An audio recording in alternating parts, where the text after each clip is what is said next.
আমার নাম মোহাম্মদ হোসেন আলী সিকদার।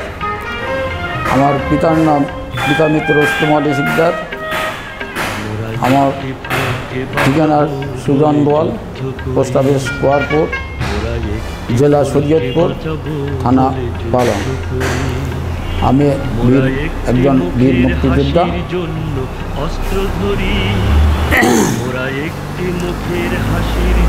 এই যে পূর্বের ইতিহাস কিছু বলতে হয়, যেমন এই দেশটা ছিল, দেশের নাম ছিল পাকিস্তান। সেই পাকিস্তানটাকে দুইটা ভাগে বিভক্ত করছে, একটা পূর্ব পাকিস্তান আর একটা পশ্চিম পাকিস্তান। তখন আমরা হলো পূর্ব পাকিস্তানের বাসিন্দা। যখন পূর্ব পাকিস্তানের বাসিন্দা প্রেসিডেন্ট ওই করাচিতে তারা তাদের ছিল অফিস আদালত সব কিছু ছিল, তখন এদেশের মানুষের উপর তারা শোষণ করত। এদেশের মানুষের কোনো মূল্যায়ন করত না। আর এদেশের যত ভালো ভালো জিনিস সে পাকিস্তান নিয়ে যেত, আর খারাপ জিনিস আমাদের আনত এবং আমাদের দিয়ে ব্যবহার করত। আর বড় বড় চাকরি আমাদের পূর্ব পাকিস্তানের যে আমরা বাসিন্দা ছিলাম আমাদের ভাগ্য হতো না, কিন্তু পশ্চিম পাকিস্তানের হানা দ্বারাই বড় বড় চাকরি নিত। এইভাবে দেশ চলতেছে। তখন বঙ্গবন্ধু শেখ মুজিবুর রহমান এদেশে রাজনীতি করতেছেন।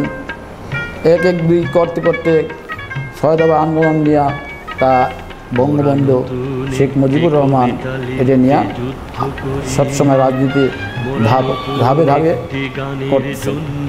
এক দুই করতে করতে এখন বঙ্গবন্ধুকে অনেক দিন এই নির্যাতন করছে, অনেক জেলে কাটাইতে হচ্ছে। তারপর এদেশে বঙ্গবন্ধু নির্বাচন চাইতেছেন যে এদেশে নির্বাচন দেওয়া হয়। তখন দেশে অনেক দিন পর এই পাকিস্তানে আইয়ুব খান এদেশে ধরেন তখন রাজত্ব করত। তখন আইয়ুব খান এই দেশে নির্বাচন দেয় ৭০ সালে। তখন ৭০ সালে নির্বাচন দেওয়ার পরিপ্রেক্ষিতে বঙ্গবন্ধু শেখ মুজিবুর রহমান শতকরা ৯৯% ভোট বেশি পায়। তখন এক পাকিস্তান সরকার দেখল যে বিপদ। এখন তারা বঙ্গবন্ধু শেখ মুজিবুর রহমান এটার সংসদ গঠন করার জন্য অনেক চেষ্টা করার পরিপ্রেক্ষিতে সংসদ পাকিস্তান সরকার আইয়ুব খান উনি কিছুতেই তার সংসদ গঠন করতে পারছেন না পারার পরিপ্রেক্ষিতে তখন আইয়ুব খান সাহেব ইয়াহিয়া খানকে এদেশে আবার শোষণ করার জন্য বা এদের কন্ট্রোল করার জন্য ওনাকে পাঠান।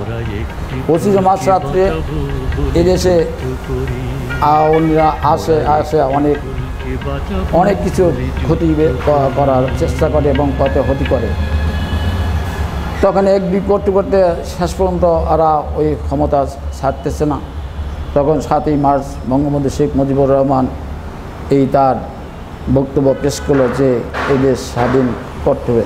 এদেশের সংগ্রাম স্বাধীনতার সংগ্রাম, এদেশের সংগ্রাম মুক্তির সংগ্রাম, এই ধাবিতে করার পরিপ্রেক্ষিতে কিছুদিন গেল।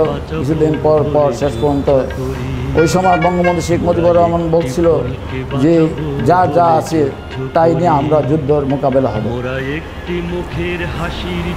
আমরা ধরেন তখন এই যুদ্ধ করার জন্য সবাই ঝুঁকে উঠল যে আমরা যুদ্ধে যাব।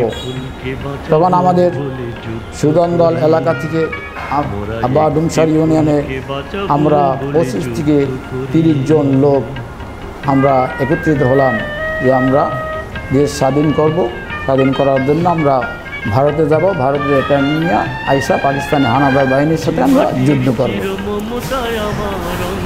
তখন এই ডুমসার থেকে আমরা নাজিবুল একবার মোল্লা বিদ্যুৎ মাস্টার আমাদের রিপোর্ট করে পাঠায়। তখন আমরা কার্তিকপুর থেকে ওই জায়গায় আমরা 2 দিন মতন থাকার পর ওই জায়গায় নৌকা যুগে আমাদের পাঠানো হয়। নৌকা যখন পাঠানো হয় তখন তারা বলে যে আপনাদের নিয়ে আমরা যাইতে পারি, আপনারা জাকনের নিচে আপনাদের দিতে হবে, থাকতে হবে, আর থাকার পরিপ্রেক্ষিতে আপনারা যদি কথা বলেন বা একে কাশি দেন তবে কিন্তু আপনাদেরও সমস্যা হবে, আমাদের সমস্যা হবে।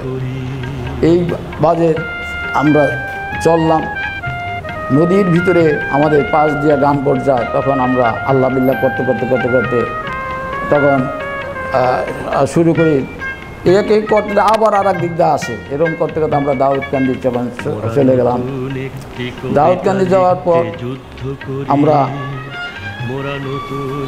সিএনবি যখন পার হই তখন সিএনবিতে চতুর্দিকে আর্মি, পাকিস্তানি আর্মি, হানাদার বাহিনী তারা টহল দিতেছে, ফাঁকে ফাঁকে রাত যুগে জঙ্গল দিয়া যে এরা সুযোগ পায় তখন এই দেশের দালালের মাধ্যমে আমরা পার হই। পার হয়ে যাওয়ার পর আমরা যাওয়ার কতদিকে যাওয়ার পর আমরা চান্দিনা থানার ভিতরে কুমিল্লা ডিস্ট্রিক্টে, তখন ওই নৌকার যুগে আখাউড়া ওখানকে আমাদের যাইতে হয়, আখাউড়া যাইতে হয়। ওই সময় যা এখন তারা বলতেছে যে আপনাদের এখন যাওয়ার নিষেধ, কারণ আমাদের নৌকা নাই, আর দালালও অস্বীকার করে যে এখন যাওয়া যাবে না। তখন আমাদের ধরেন কিছু লোক গেল চলে, আমরা কয়েকজন লোক আমরা একটা বাড়িতে আমাদের নিয়ে রাখলো। আমার বাড়িতে রাখার পর আমরা সেই সিএনবির থেকে ধরেন আধা কিলোমিটার এই ভিতরে ঝিলের ভিতরে আমাদের একটা বড় একটা গরু ঘর বা কাছের ঘর, যাই হোক কুটা ভর্তি, ওখানে ওই জায়গায় আমরা রইলাম। ওই জায়গায় রাখার পরে একদিন করতে করতে প্রায় 10 দিন জায়গা আমরা দিন বাদে একবেলা খাই, কোনো দিন খাইতে পারি না, না খাইয়া কষ্ট করতেছি। আমাদের কোনো নাই, মোবাইল নাই, যে যোগাযোগ কেন্দ্রে করবো তারও ব্যবস্থা নেই। তখন একদিন করতে করতে এখন বাড়ির মালিক বলতেছে যে আপনারা এই কালকে দিনের ভিতরে আপনারা এখান থেকে চলে যাবেন, যদি আপনারা চলে না যান তবে আপনাদের পাকিস্তানি হানাদার বাহিনীর হাতে আপনাদের ধরাই দেব। তখন আমরা কি করব, এখন সেই দেশের লোকে আরও যারা ছিল সহযোগিতা করে, তারা বলল যে আপনাদের যেমনি হোক যাইতে হবে, নাহলে তো সমস্যা। তা এখন নৌকা তো নাই, নৌকা না থাকলে এখন কেমনে যাব? তা কলে আপনারা করেন, আপনারা গ্রামে যাইয়া দেখেন মাঝি ঠিক করতে পারেন। তখন আমরা গ্রামে নামলাম, নামার পর আমরা একে একে 4-5টা নৌকা ঠিক করলাম। তবে আমরা যে একটা মাঝির নৌকা ঠিক করলাম, যাই দেখি সেই মাঝির স্ত্রী আপনার খাজের পিঠা বানাইতেছে, খাজের পিঠা বানাইতেছে মতন। হন আমরা ধরেন 2 দিন ধরে কিছু খাই না, সোজা কথা। তখন সে বলল যে আপনারা কিছু খানা দাওয়ার ব্যবস্থা করেন। আমরা ধরেন চুপ করে রয়েছি। এবার যে আপনিও খাওয়া দাওয়ার সে দিল, খাওয়া দাওয়া করলাম। খাওয়া দাওয়ার পর তখন সে খাওয়া দাওয়ার পর আসেন কইলাম যে এই ব্যাপার, আপনারা তো পিছনে মুক্তিযোদ্ধাদের পাড়া করছেন, তা আমাদের একটু দিয়ে আসেন ভারতে বর্ডারে। তখন মাঝি অস্বীকার করলো, মাঝি বলে যে না আমি এখন যাব না, পিছনে গেছি এখন আর যাবো না, কারণ ওই বর্ডারে হলো খুব কড়াকড়ি ব্যবস্থা, এর ভিতরে আমরা যাবো না। 1-2 করতে করতে অনেক নিয়ারা করলাম। নিয়ারা করার পর শেষ পর্যন্ত তার স্ত্রী বলল যে এখন এই বেচারারা এত কষ্ট করছে, এত কি করতেছে, আপনি নিয়ারা করতেছে, আপনি যান এদের দিয়ে আসেন। দেওয়ার পর শেষ পর্যন্ত ওই মাঝি তো স্বীকার করল। স্বীকার করার পর আমরা এর একদিন পরেই রাত্রে আমাদের বাস থেকে 6টা নৌকা হবে, নৌকার দিকে আমরা পার হইতেছে আখাউড়ার দিকে। তখন ওই দেশে 2 জন নৌকা মাঝি, একদিকে দক্ষিণ দিকে ফিরে, একজন উত্তর দিকে ফিরে নৌকা ভাই। 1-2 করতে করতে যখন আখাউড়ার কাছাকাছি চলে গেলাম, তখন চলে গেলাম মতন ওই দেশের একজন দালাল ছিল। দালালও বলছে বাইরে আমি কিন্তু কয়েকদিন ধরে পারাপার করাই না, কারণ বর্ডারের কী অবস্থা তাও তো জানি না, তবে আপনাদের রিক্সে যাইতে হবে, এটা বলছে। বলার পরিপ্রেক্ষিতে শেষ পর্যন্ত আমরা গেলাম। যখন কাছাকাছি গেছি মতন এখন থেকেই আমরা জাতীয় পতাকা উঠতেছে, আমরা মনে করলাম যে মুক্তিযোদ্ধার খেলা এই ব্যাংক মুক্তিযোদ্ধার ক্লাব। তখন একদিন করতে করতে আমরা যতই কাছে আগাইতেছি তারপর হঠাৎ করে গুলি শুরু হলো। গুলি শুরু হওয়ার পর এখন এরকম গুলি হইতেছে, বৃষ্টির মতন গুলি পড়তেছে। তখন আমরা কী করলাম, ওই নৌকার থেকে লাফাইয়া পড়ে গেলাম। তখন আমন ধানের পানির সাথে খেলা করতেছে। আমরা ওই আবার এর মধ্যে বলা হলো যে আপনারা পিছনের দিকে কেউ হটবেন না, সামনের দিকে আগাইতে থাকবেন। একদিক করতে করতে আমরা সামনের দিকে আগাইতেছি। আগে যখন কাছাকাছি যাইয়া ওই রাস্তার উপর যাই, যে কোনো এক বীর মুক্তিযোদ্ধা উনি জয় বাংলা স্লোগান দেওয়ার পর ওই যুদ্ধরা ওই জায়গায় থামার পর শেষ পর্যন্ত ওখানে যাইয়া ওই কিছুদিন পূর্বে অনেক পাকিস্তানি হানাদার বাহিনীরা যাইয়া ওই যে গুচ্ছ আপনার শরণার্থী হইয়া হাঁস মুরগি নিয়ে ইত্যাদি মিলাই দিলে ওই যাইয়া ওই ক্যাম্পটারে ক্যাম্পটার উপর আক্রমণ করছে। আক্রমণ করার পর ওই সময় মুক্তিযোদ্ধারা সরে গেছে। ওরা করছে কি আবার পরের স্টেপে ভারতের আর্মি, পাকিস্তানি আর্মি এবং মুক্তিযোদ্ধা মিলিয়ে দিলে ওরা একটা যৌথ বাহিনী গঠন করছেন। গঠন করার 44 জারি করছে। এই 44 জারিটা মানে ওই যে দালাল আছে, দালালরাও জানে না, আমরাও জানি না যাওয়ার পরিপ্রেক্ষিতে ওরা ওই পাকিস্তানি হানাদারদের ওদের হটাইয়া ওই পাহাড়ের উপর দিয়ে ওরা ব্যাংকার করে অন্তরে গুলি করতো। যে একটা পাখি দেখলে গুলি করতো। এইবারে দুটো গ্রুপ অনেক তখন শক্তিশালী রয়েছে যে তো জানি না। তারপরে ভিতরে গুলি সরার পর শেষ পর্যন্ত যখন আমরা পাড়ে উঠলাম, ওঠার পর তখন ওখানকার যেই বাংলাদেশের যে বেঙ্গল রেজিমেন্ট ছিল কমান্ড যে করতো, তা সেই অস্ত্র নিয়ে আইসে অনেক দালালদের মারিয়া ফেলে যায়। আর তুই এই সময় এদের নিয়ে কেন আসছে? আমরা বলতেছি এবং দালালও বলতেছি যে আমরা তো এই ধরনের ঘটনা ঘটছে এটা আমরা জানি না, তবে আমরা তো আইসা পড়ছি।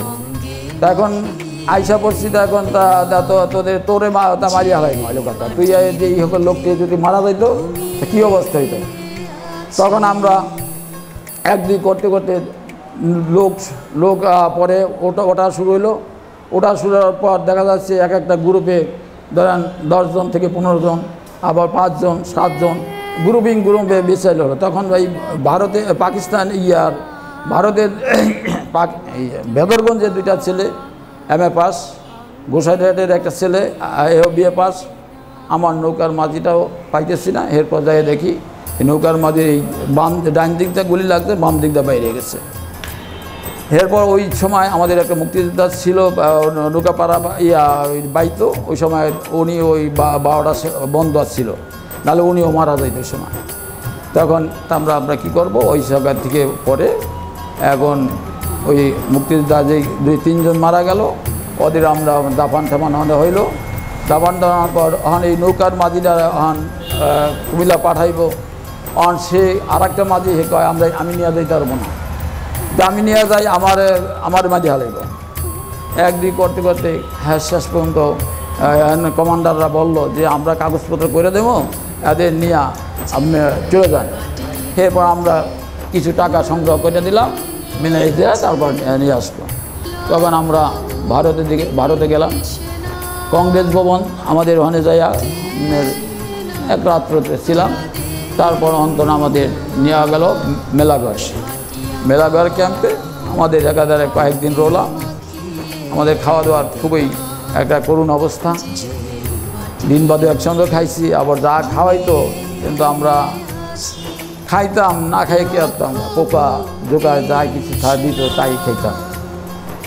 এরপর আমরা ধরেন যখন একদিন আমাদের ওস্তাদ আসলো যে আমাদের ট্রেনিংয়ে যেতে হবে, তখন আমরা ট্রেনিংয়ের জন্য কাগজপত্র রেডি করলাম। রেডি করার পর আমরা ট্রেনিংয়ে গেলাম, যেমন বাগমারা।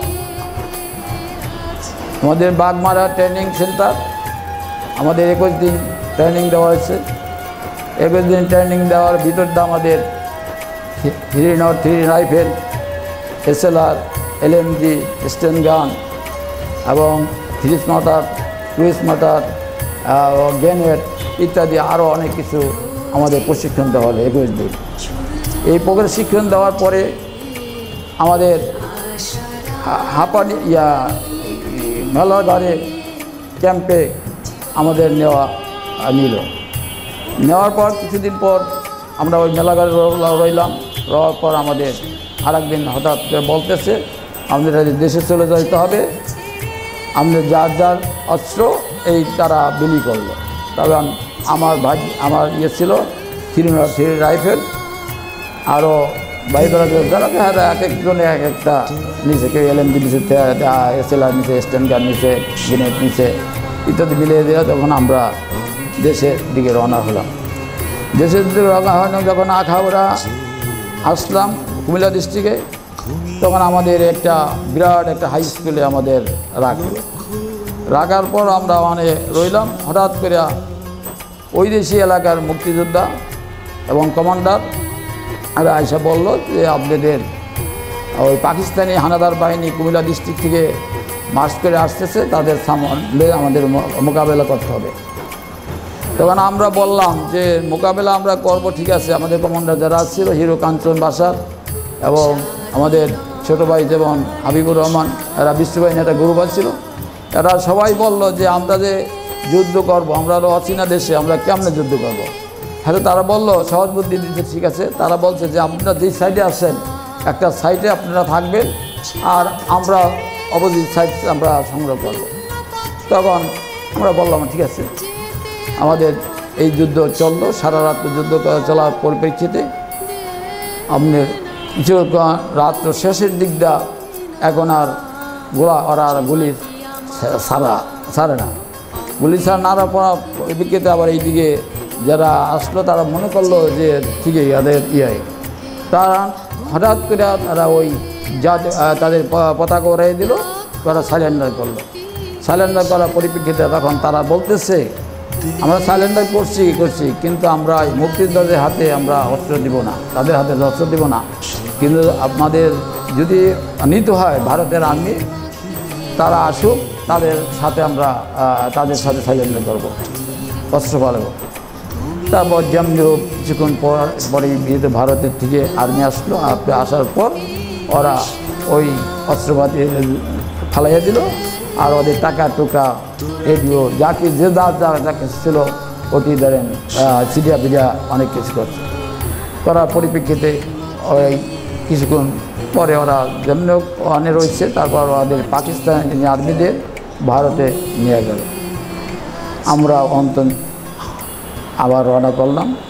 রওনা করার পর দাউদকান্দি যখন আসার পথে আবার ছোটোখাটো একটা যুদ্ধ, সেই যুদ্ধে ধরেন মোকাবেলা হওয়ার পর এরপর কোনো সামনাসামনি আর হয় নাই। যা হোক যুদ্ধ চলছে কিছুক্ষণ, এরপর বন্ধ হয়ে গেছে। আমরা আবার ওখান থেকে আবার দাউদকান্দি থেকে নৌকা দিকে 900 মুক্তিযোদ্ধা একত্রিত হইয়া তারপর আমরা দাউদকান্দি থেকে নৌকা ছাড়লাম। নৌকা ছাড়ার পর আমরা 900-980 এর মধ্যে আমাদের হিরো কাঞ্চন বাসার এবং আরও কয়েকজন লিডার, আবার আমাদের বিশ্ববাহিনী ছিল কয়েকজন, এর মধ্যে হাবিবুর রহমান ছিল। তারা মতামত করলো যে আমরা জেরার থানায় চলে যাব। আমরা বললাম হ্যাঁ ঠিক আছে, জেরার থানায় চলে যাব। কিন্তু আমরা যখন পদ্মা ছাড়ে আসলাম, তখন আসার পর ওরা আমাদের নৌকাটি যেমন আসবে ডান দিকে, তখন আমাদের বাম দিকের একটা ভারী আছে, ওই ভারী দিয়ে আমাদের নিয়ে আসার পর আমরা তো এখন আমাদের মোবাইল যুগের কিছু নাই, যোগাযোগ ব্যবস্থা নাই। মানে একদিক করতে নৌকাটি সব ঢুকানোর পরিপ্রেক্ষিতে তারপর আমরা যখন বদেশ্বর আসলাম, বদেশ্বর আসার পর এখন অনকোট বেঙ্গল রেজিমেন্ট আকাশ গ্রুপের লোকজন এবং যারা অনেক পুরান মুক্তিযোদ্ধা তারা সবাই বলল যে আপনাদের এখান থেকে ওঠেন। সবাই উঠলাম। ওঠার পর আমরা আমাদের একটা রাখলো। ওই এই একটা বাসা নিয়ে রাখলো, সব বাসা নিয়ে রাখার পর ওই আমাদের ওই লিডার যে 5-6 জন আসছিল এদের আবার অন্য জায়গায় নিয়ে রাখছে, এটা আমরা দেখিনি। যাই হোক, আমরা অন্তনে ওই পরের দিন আমরা আবার আসলাম, আইসা আমরা উঠলাম আমাদের ডুমসার ইউনিয়নের কুয়ারপুরে আমাদের ইদ্রিস মাস্টার কমান্ডারের দায়িত্বে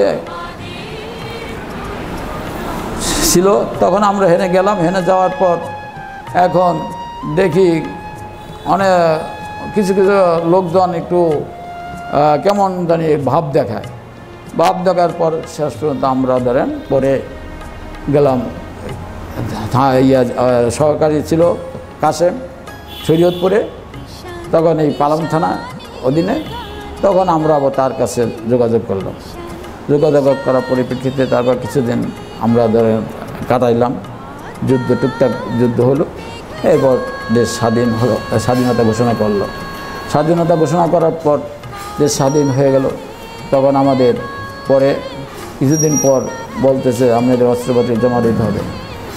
ঠিক আছে, আমরা অস্ত্রপাতি জমা দেবো। তখন আমাদের বলল যে আপনারা কোথায় অস্ত্র দেবেন জানেন? আমরা বলি আমরা কোথায় দেবো? কয় আমরা Madaripur sub division care Haldar jute mill, ওখানে অফিস থাকবে, ওই অফিসে নিয়ে যার অস্ত্র তারা জমা দেবেন। তখন আমরা ধরেন যারার অস্ত্র জমা দিলাম। আমার অস্ত্র ছিল 303 রাইফেল, তখন ওই ক্যাম্পে জমা দিলাম 303 রাইফেল কাসেম কমান্ডারের মাধ্যমে। তারপর আমাদের বলল যে আপনারা যার গন্তব্যস্থলে যাইতে পারেন, আর যে থাকতে পারেন। আমরা ধরেন কিছুদিন ওই জায়গায় ছিলাম, শেখার পর ওখানে কোনো খাওয়া দাওয়ার ব্যবস্থা নাই, কিছু সুযোগ সুবিধা নাই ইত্যাদি মিলে আবার ওই সময় আমি ম্যাট্রিক পরীক্ষা দিব, আমার উদ্যোগগুলো আমি আইসা পরীক্ষা দিব। তখন পরীক্ষা দিব, তখন আমি অন্তরে আইসা পড়ছি। আসার পর এই আমাদের পরীক্ষায় অংশগ্রহণ করলাম, পরে ম্যাট্রিক পাস করলাম। ম্যাট্রিক পাস করার পর 1-2 করতে করতে আমাদের তারপর সেই আমাদের কোনো এক একজন এক এক মতে চলা পড়ে হঠাৎ করে আমাদের এই একটা কমিটি গঠন হলো।